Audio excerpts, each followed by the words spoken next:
Hello guys, mumeze mute? Umuhungu wanyu Left Hand ugarutse. Noneho uyu munsi tuje muri mining ya Interlink nanone. Nje kubaha update ku bijyanye nayo.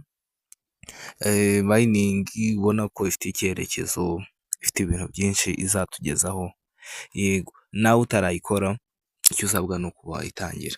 Uyu munsi rero update zituzanye hano kanya ni ukubabwira ko coin bagiye kuzigabanya. Yego, coin bagiye kuzigabanya bazikure kuzo twa miningaga ni wenda niba miningaga 50 ziteze 25. Rero iki kintu mugomba kumenya, abantu nyine mwa miningaga mushyiramo imbaraga, mugire mu mining vuba kuko ejo bundi nyuma ya tariki 28 bazazigabanyaho 1/2. Yego, kandi abantu muyi mininga mugerageze nimugasibe. Igihe cyose muhore mu mininga mudasiba na rimwe kugira ngo dutegereze igihe uyu mushinga uzagera ku isoko, kandi ndababwira ko uyu mushinga ari mwiza cyane. Yego, sasa rero wowe utarayitangira, ubu wibaza ngo wayitangira gute biki n'ibiki, uraza kuri Play Store wandikemo Interlink network application, dore ngiyo uhita uyibona, ni iyi ngiyi. Ni uku nguku isa,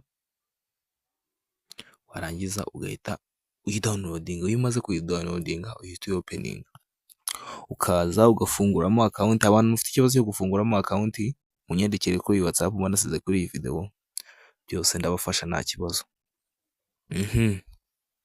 Sasa rero hano iyi mining, akandi kantu gashyashya, nyuma yuko bagiye kugabanya coin twa miningaga, bagiye guhita bafitanye ubufatanye na Mastercard,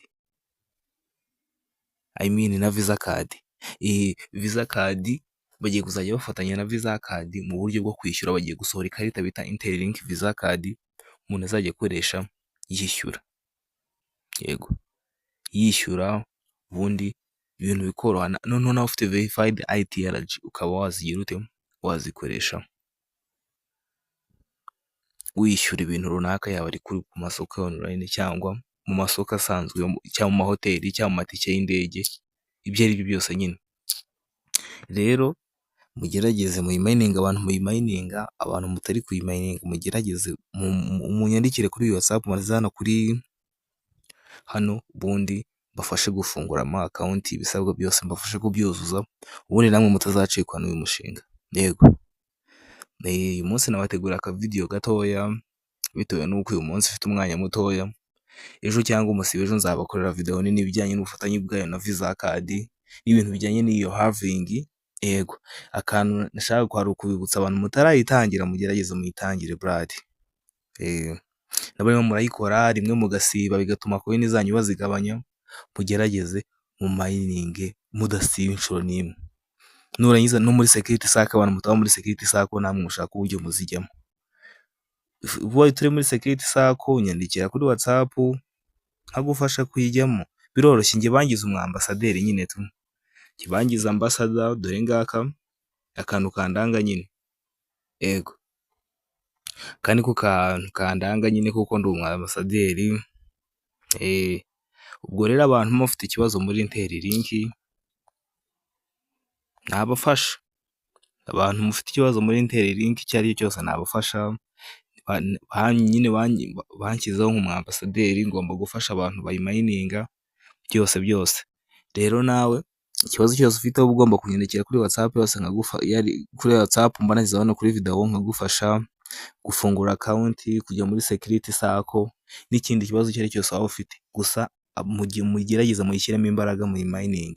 Yego, sawa ubwo niba iyi video igufashije ibuka gukora subscribe kugira ngo ujye ubona update zose za Interlink n'andi ma mining. Yego, ubundi ube wanyandikira no kuri WhatsApp mufashe ibijyanye nayo byose. Yego, mwibuke muze no kujya muri group yacu ya Telegram, niyo cyane nkunda kunyuzamo ama update. Link yayo nayishyize muri comment. Yego, sawa ubwo nawe utaha. Ciao.